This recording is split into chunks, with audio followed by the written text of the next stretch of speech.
Gaffer, your reflection on a difficult afternoon? It's extremely difficult. Yeah, I'd say the last probably half an hour of Barnsley in this game, I really haven't liked a side of our team. Yeah, there's obviously a certain way we want to play with the ball, but it has to be the very opposite without it. And today, yeah, we weren't.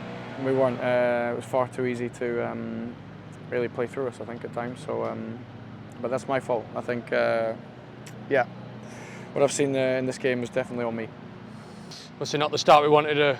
Another cross in the box that we probably didn't deal with, similar to Charlton?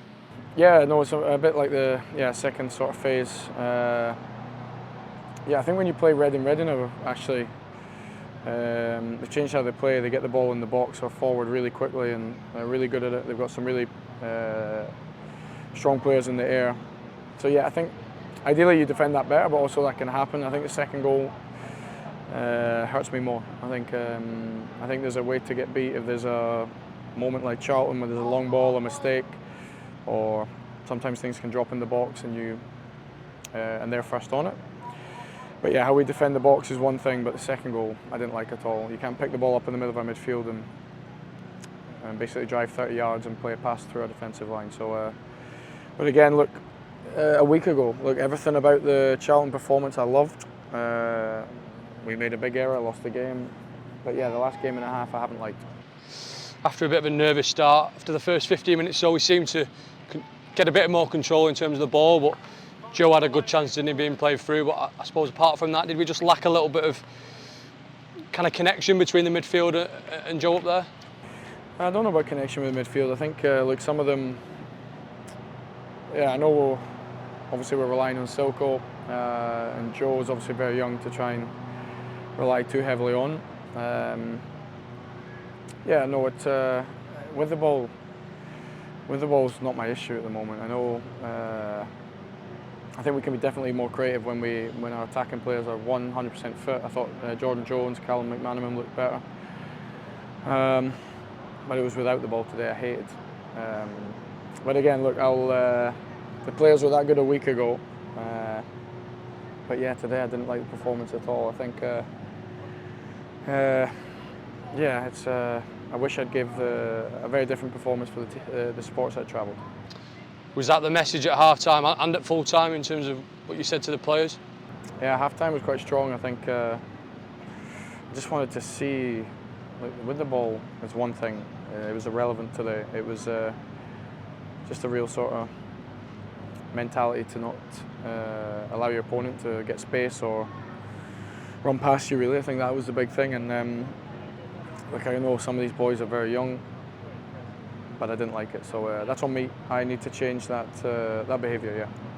You scored with what seemed to be the first real attack of the second half, which is a bit of a kick in the teeth, but you looked like you were going to make some changes before the goal went in, and then you introduced four of them. I think Callum Mack, you touched on, and Jordan Jones came on, and they did make an impact, didn't they? Yeah, I thought Calvin Ramsey had an impact as well, so yeah, no, the second goal was, look, in these games when you have a really bad first half, you have to stay in the game, and yeah, I didn't see the second goal.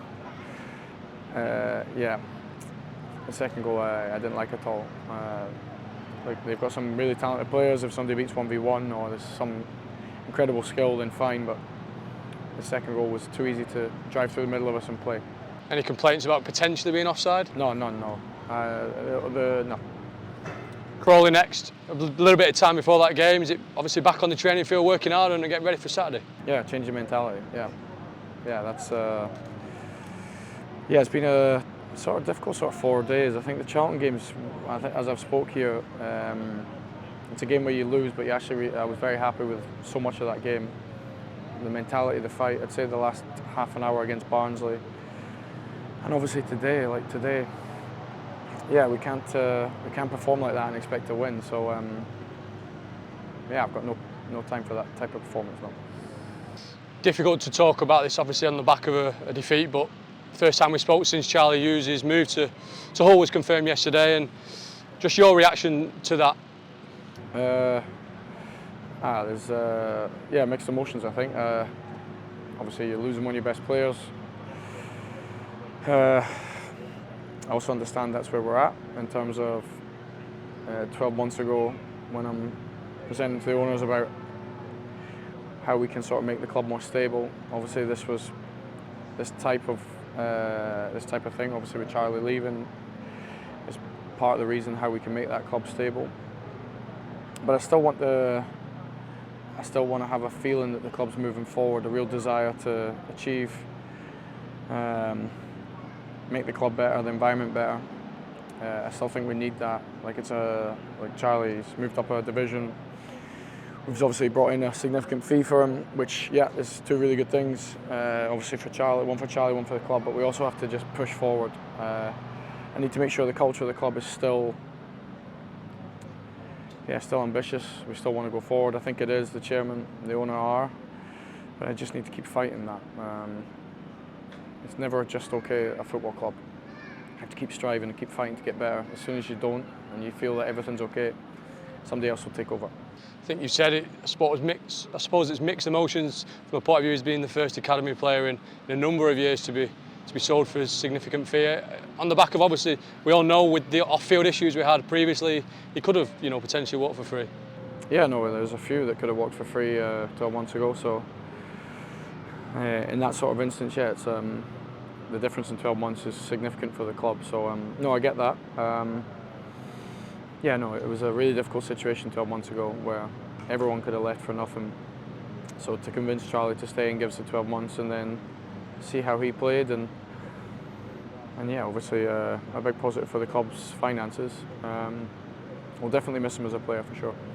You said in midweek, some of these boys need to become men, I think were your words, and have you got any plans to hopefully use some of the Charlie money to strengthen the squad in terms of maybe adding some experience before the window shuts? Yeah, we spoke about a senior nine for a number of weeks now. So yeah, I think I really like what Joe Hugo's done. Stones is having good impacts off the bench, but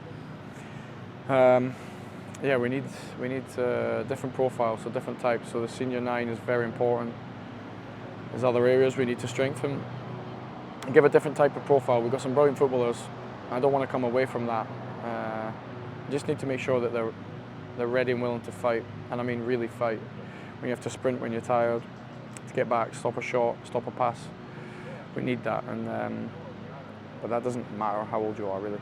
And finally, obviously, you went over to the fans at the end. Yeah. Long trip, not the result we wanted, but obviously a big thanks to them. Yeah, no, it's yeah. I just went to tell that was on me. Yeah, these types of performances have got nothing to do tactically, how we attack, how quick attack, how we defend. It's a culture and the mentality of the group, and that's on me. And I didn't. So whatever they saw there, blame me, because it wasn't good enough. And we've had moments like that in my time here. It resurfaced today, and I need to make sure that it doesn't resurface again.